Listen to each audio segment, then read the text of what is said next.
Justice League Incarnate issue 2, Joshua Williamson and 4 artists. That's what you get. This book is a mixed bag. Just that's up fair. front, I didn't read it. Oh, Okay. I looked at it and I was like, you know, I don't actually want to read it. Like, it wasn't even a lack of time. I had time. I was just like, I don't want to read it. Oh, listen to that digging. I had time. Yeah. Yeah. No, sometimes there's books I'm like, I have one of those. First thing to get cut. I was really hyped for Incarnate, and then after this issue, I'm like, okay, this is going to be a mixed bag. It's not what I'm thinking it's going to be. And it could end up, shaping up into something different. It's still very fun. It's still exactly what I think Williamson wants it to be. This one was just less exciting as the first issue, I think. Yeah, I would agree. It's probably not as good as issue 1. I think when it was at its strongest, was when it got kind of going, and I could just sort of like get into like the characters interacting with each other and hiding out on Earth 13, and just kind of their observations and flirtations and then things like that. Also, Dr. Batman needs to stick for Flashpoint Batman, because Flashpoint Batman feels so out of date at this point. It does. So the Dr. Batman just is works better. though. Yeah. We got a new name for him. He doesn't like it very much, but yeah, like someone calls him Dr. Batman. Yeah, no, so just because him and Dr. Multiverse are both like, oh, we're both doctors. She's like, we're both doctors. Well, it was that, and it was also we call him President Superman, so you're Right, Dr. Batman. Right. And what I do like that Williamson does have the characters locked in. Like, this does feel like a team that's been around for a minute. Like, all of their voices and how they interact is spot on. It's just kind of what the actual plot is that I got lost in the weeds a bit. There's a lot going on. I have to admit, I did, like, there was like a couple of pages at the start where I'm like, okay, what happened last issue? Like, where are we and what was going on? You didn't remember Darkseid's crack? I remember Darkseid's crack. Don't get me wrong, that was very memorable.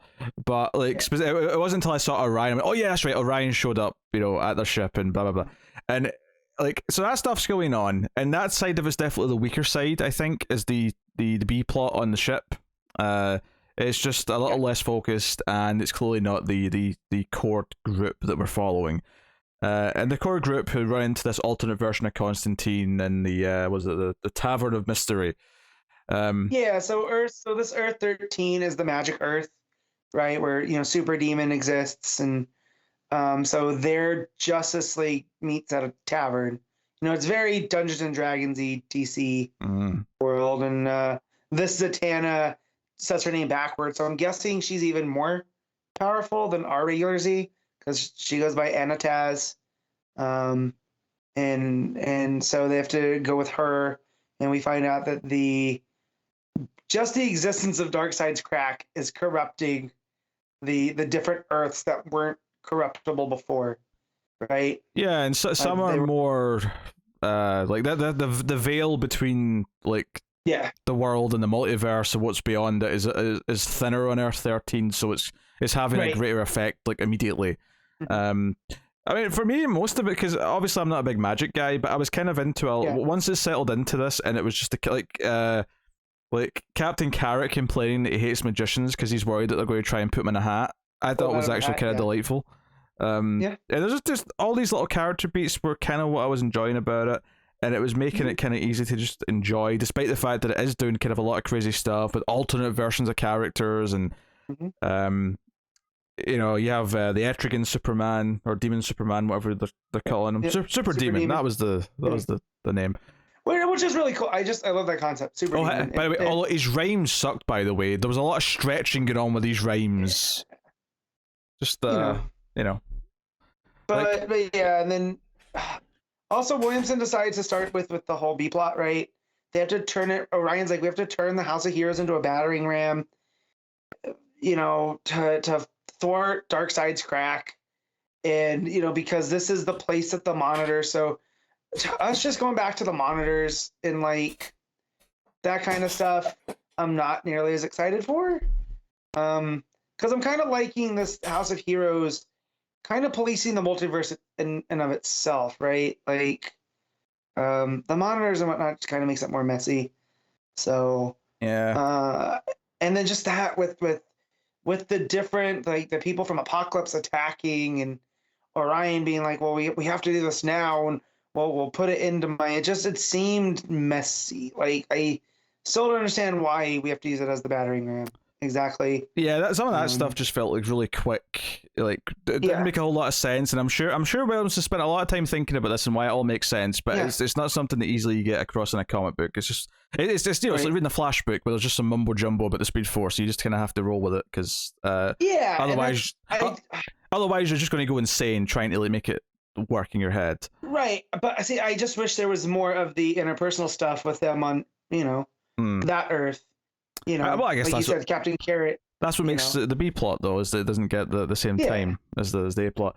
I guess the thing where you either like make or break your opinion on this book is that so they all teleport because what happened in the last issue is they basically followed Darkseid through the boom tube, but they ended up at Earth 13 instead. They didn't actually go to where he was, and then suddenly when they're with all the magic characters in the tavern, they all start to teleport, and they eventually kind of catch up with Darkseid, and Darkseid's fighting this big godlike being. That's right. And all this is going on, but there's like an energy coming from the crack. They're going to try and like go in and get Barry. It doesn't really work though, and something comes out of the crack. And this is the point where many people, I could almost hear people groaning when I read this. Oh, before I read this, I got spoiled on what this was, and again, getting annoyed because you're missing the point of this. So out of the crack comes the Batwoman who laughs. No. No. Right, I understand. Yes. No. The visual of this, because I saw the image because a full page spread, and I went, oh god, he's back. And then I read the actual text. I went, oh, it's the Batwoman who laughs. Oh, it's a new, and she's got like an infinity gauntlet on. There's like a whole thing. Anyway. But then, like, they do say something in the next page that's quite interesting, because someone says, wait, isn't the Dark Multiverse gone? Isn't that done with? Mm-hmm. And someone says, yeah, it is. This isn't from the Dark Multiverse. This is actually Kathy Kane from Earth. There was a 9, I think. Yeah. She like, basically this crack in the multiverse is starting to corrupt worlds, and this is one of the results, is that we've effectively created a new Batwoman who laughs because of this. So I was like, okay, I kind of like what you're saying is happening here. But I did groan at the visual of the Batwoman who laughs. I think that was the intent, though. I don't think like this is Williamson setting up the Batwoman who laughs as the ultimate, heavy for this. It's still, Darkseid trying to bring the great darkness. This is just one of the things that's popped out to show the stakes.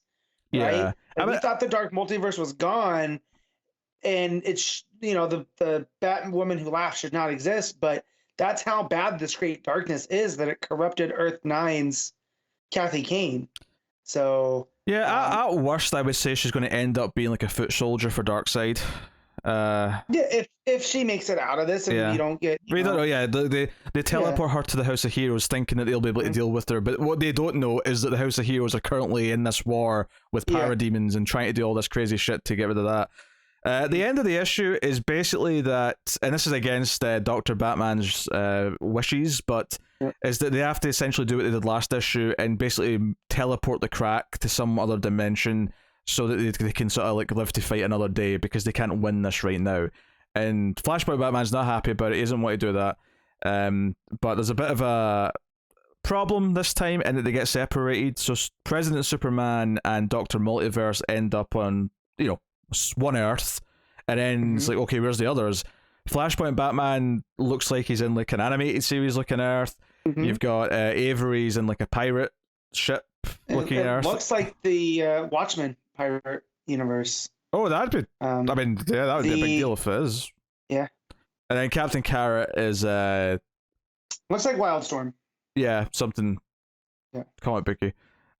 So, yeah, like, I mean, honestly, that was probably my biggest thing of the issue, is that I too was kind of a little bit annoyed. Is every issue until issue 5 or 6 going to end with them jumping to a new Earth? Right. Like this is only issue 2, and I already felt a little bit of a formula here at the end. And that felt like a shame, because it felt like issue 1 was very exciting and set up this big story, and I don't want it to feel like we're doing kind of like, oh, each issue is this, but it always ends with them jumping until maybe the last 2 issues where they have some sort of big. This is Quantum Leap, the comic book series. Yeah. So that was probably the biggest disappointment. I still had a decent time reading it though, I would say, and I'm still invested in what it's doing, and I'm liking the characters for the most part.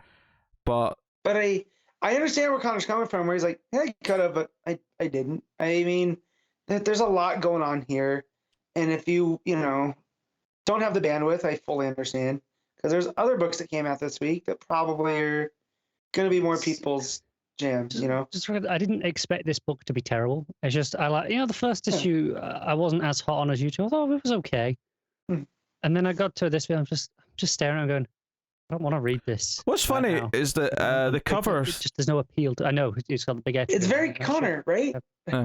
What's funny to me is that I too kind of looked at the cover and felt like, I don't know if I'm like excited to read this. And what's funny is that I think that I actually ended up liking it more than I was expecting to, because I kind of went in with like a more muted expectation. And I think part of it is just because it's one of those comics where the cover isn't particularly impressive looking, and it's kind of messy looking and just sort of very house style. So it had that feeling of like, oh, this is just another book. Whereas some of these other books this week, you look at the cover and go, oh, this is a prestige issue, or this is a whatever, or like the. I was sure this was 6 issues, but apparently it's only 5. Oh yeah, it's been 5. At the same time, the art is obviously kind of all over the place. It's more or less just going for house style. It's when they jump to the other Earth and see Darkseid, it does switch artists there, and then obviously the last page has like 3 different artists on the one page. At least it looks like that to me anyway, because of the 3 different panels. Yeah. So maybe it's maybe not quite as messy as 4 artists makes it sound at first, because it is mostly just 2, and then that last couple of pages when they're on different Earths, they're intentionally using different artists. But I wouldn't say any of the art was particularly stand out though. My favorite art was definitely when they were in the tavern and like doing all that stuff. I thought it was the most expressive. I thought the characters looked kind of shadowy. It kind of fit the tone that it was going for in this location. Yeah, it meets the tone of that world that you would assume is a little bit darker, lit by fire, not light, not like artificial light. So it was more memorable, stuck out a bit more, and in a good way in that section. Whereas the rest of it just kind of felt like just sort of house style looking. Not garbage either. Like it wasn't like offending my eyes. No, but it's fine. Just not noteworthy. Which debate to yourself if that's how bad a statement that is. It's really up to you, I suppose. Matt, what are you giving Justice League Incarnate issue 2? 7. Yeah, I'll probably agree with a 7. I think probably just describes about 7 for me. There's a couple of things I don't like. Art's a bit hodgepodge, but I'm liking the characters and the story for the most part.